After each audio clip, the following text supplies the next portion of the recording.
دوستو آج کی اردو ڈکشنری میں آپ کے ساتھ شیئر کر رہی ہوں لفظ رکنیت، رکن اور ارکان۔ شروعات کرتے ہیں لفظ رکنیت سے، جس کا مطلب ہوتا ہے کسی جماعت، انجمن یا ادارے کا ممبر۔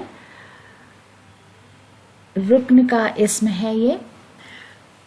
ہندی میں اس کے لیے سدسیتا اور ممبرشپ جیسے الفاظ استعمال کیے جاتے ہیں۔ مثال کے لیے جملہ ہے، میرے پاس اس لائبریری کی رکنیت ہے، یعنی ایک ممبرشپ کارڈ جو ایشو ہوتا ہے وہ میرے پاس ہے یا ممبرشپ ہے۔ اس کے بعد لفظ رکن ہے، کسی جماعت یا انجمن یا ادارے کا ممبر، کسی گروہ کا ایک فرد، اہم حصہ، کسی معاملے، تنظیم وغیرہ کا ضروری جز، عمارت کا پایا، ستون، کارگزار اور سربراہ کار جیسے الفاظ اس کے لیے استعمال ہوتے ہیں۔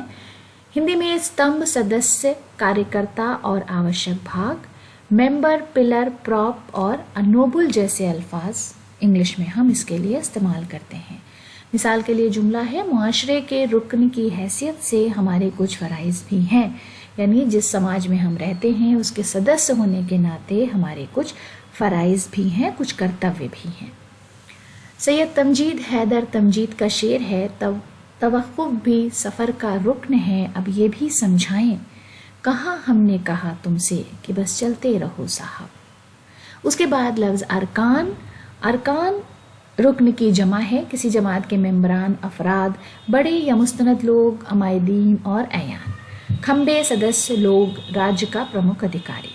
Members, nobles, heads, chiefs, pillars, components, parts اور ایسینشیلز جیسے الفاظ اس کے لیے استعمال کیے جاتے ہیں۔ انسانیت کے ارکان میں محبت سب سے اہم جز ہے۔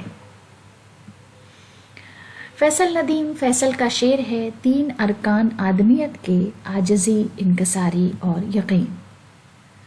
دوستو اسی خوبصورت شعر کے ساتھ آج کا ویڈیو ختم کرتے ہیں۔ اگلی ویڈیو میں آپ سے پھر ملاقات ہوگی۔ بہت بہت شکریہ۔